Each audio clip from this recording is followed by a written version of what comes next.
Viewers, நாங்களுடைய Lakshmi. நீங்கள் பார்த்துருக்கிறது 0 Lakshmi. S, நம்மளுடைய காவிரியும் நர்மதாவும் ஒரு பியூட்டிஃபுல்லான லைவ் வந்தாங்க. அந்த லைவில் சில சுவாரஸ்யமான விஷயங்கள் பற்றி பேசலாமா?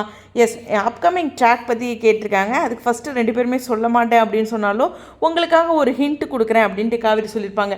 சேட், ஆங்க்ரி, ஓகே, வருத்தமான சீனு.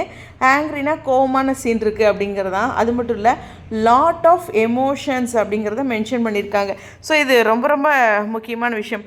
லைவில் தொடர்ந்து காவேரி வந்து அம்மா வீட்லேயே தான் இருக்க மாதிரி அப்டேட் இருக்குது. அதனால் இந்த ப்ரெக்னென்சி ட்ராக் அப்புறம் பெரிய என்ன மாதிரி இருக்கும் அப்படிங்கிற ஒரு எதிர்பார்ப்பு இருக்குது. விஜய்கிட்ட சொல்வாங்களா அப்படிங்கிற ஒரு விஷயமும் இப்போது ஆஃப்டர் லைவ் கொஞ்சம் யோசிக்கும்படி தான் இருக்குது. ஏன்னா லாட் ஆஃப் எமோஷன்ஸ் அப்படிங்கிறத மென்ஷன் பண்ணியிருக்காங்க. அதில் எங்கேயோ பிள்ளை சிக்கிக்கிட்டு தவிக்கிட்டாட்டிருக்கே அப்படிங்கிற ஒரு விஷயம் தான். இருந்தாலும் இந்த ப்ரமோ நம்ம ஒரு அழகாக தான் எதிர்கொள்கிறோம். அது மட்டும் இல்லை, நர்மதாலாம் ஷோக்கு வரதில்லை அப்படின்னு ரசிகர்கள் கேட்டுக்கும்போது சின்ன பிள்ளை இல்லையா, அதனால் வரல அப்படிங்கிற மாதிரி சொல்லியிருக்காங்க. அதுக்கு ஒரு இடத்துல ஒருத்திங்க ஆர்வக்கோளாறு அப்படின்னு சொல்லியிருப்பாங்க. விஜய் மட்டும்தான் என்ன ஆர்வக்கோளாறு அப்படின்னு சொல்லணும் அப்படின்ட்டு இந்த ஹீமாவரி நான் தான் சொல்லுவேன் அப்படின்ட்டு குட்டி சொல்லுவாங்க. பாருங்களேன், காவேரி வந்து அந்த எமோஷன்ஸாக இருக்கிற ஒரு விஷயமும் இருக்குது.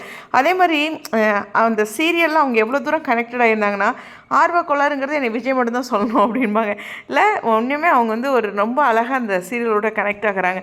சீரியலில் இல்லை, இது மாதிரியான ஒவ்வொரு இடங்கள்லையுமே எப்படி சொன்னால், எஸ்எஸ் மியூசிக்கில் இவங்கள மம்பு ஒருத்தர் சும்மா ஹோஸ்ட் பண்ணுறவங்க கேட்கும்போது ஒரு கொஷின் கேட்கும்போது, இருங்க விஜய் கூப்பிட்றேன் விஜய் அப்படிம்பாங்க. அது மாதிரி ஒரு உரிமையாக அது சொல்கிறது எனக்கு நல்லா இருந்துச்சு. ஸோ ரொம்ப பியூட்டிஃபுல்லாக அந்த கேரக்டராகவே ஒரு சில இடங்களில் பேசும்போது ஹாப்பி தான்.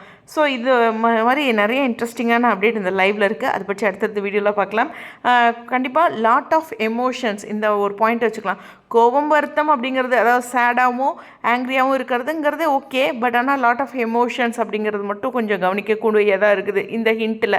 எனிவேஸ், உங்களுடைய கருத்துக்கள் ஸ்டேடியம் தொடர்ந்து ஷூட்டிங் போயிட்டுருக்குங்க. அதையும் மீண்டும் பதிவு பண்ணிக்கிறேன்.